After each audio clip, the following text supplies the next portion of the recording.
Pourquoi les relations toxiques nous rendent malades? Mon nom est Annabelle Boyer, je suis conseillère en développement organisationnel et experte en comportement humain.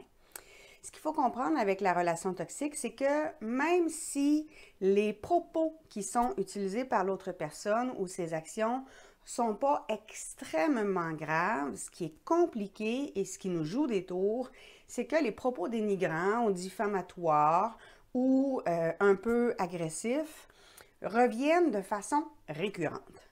Et comme il y a une régularité dans les propos négatifs ou dans les actions plus offensantes, bien évidemment, ça vient jouer dans notre inconscient. Ça joue entre autres sur notre système réticulé activateur. Donc, ça vient jouer dans notre inconscient.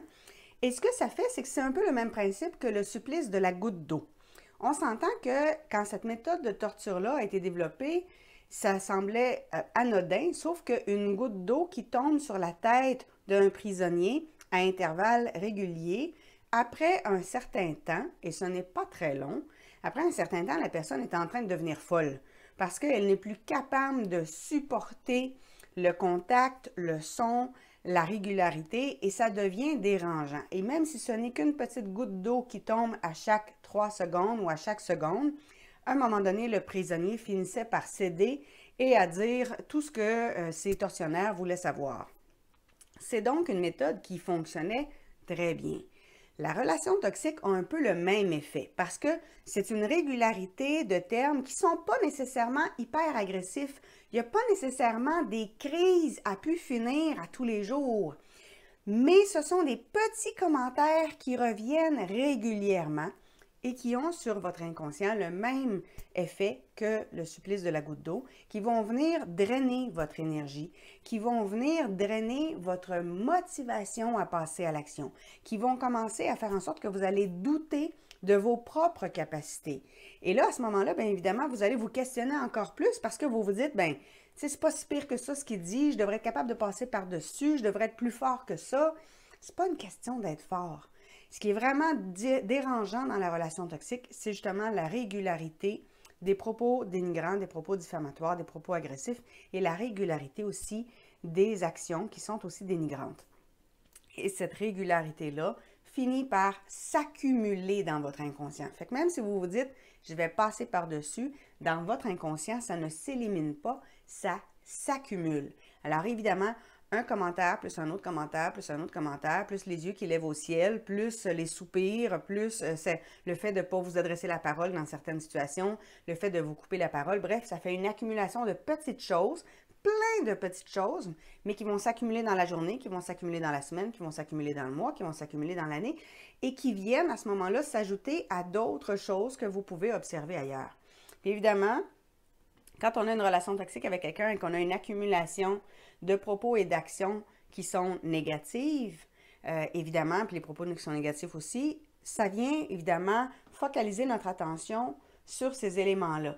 Ce que ça fait après, c'est que notre système réticulé activateur, une petite glande dans notre cerveau, comme il est attiré par tout ce qui est en train de se passer là, veut pas, son attention est attirée, bien, inévitablement, il va dire, bon, ben, OK, ça survient, ça suscite une émotion, ça doit donc être important. Fait qu'on va essayer de trouver dans l'environnement d'autres situations qui ressemblent à ça. Et à ce moment-là, bien, vous allez vous mettre à repérer tous les propos inadéquats, toutes les actions inadéquates qui sont faites à votre égard ou à l'égard de quelqu'un que vous appréciez. Et à ce moment-là, bien, votre cerveau va en déceler encore plus. Votre inconscient va les accumuler davantage et là, vous allez avoir l'impression, au bout de quelques mois, d'être vraiment fatigué, de porter un poids sur les épaules et de trouver la situation extrêmement lourde.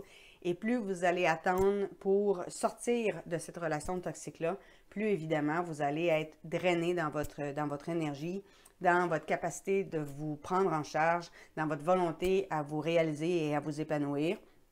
Et avec le temps, vous allez tranquillement vous éteindre, avoir plus de difficultés à identifier vos passions, à faire moins d'activités que vous aimiez, parce que tranquillement, évidemment, les propos et les actions vont avoir un effet sur votre inconscient, puis ça va venir jouer, évidemment, sur plusieurs facettes de votre vie.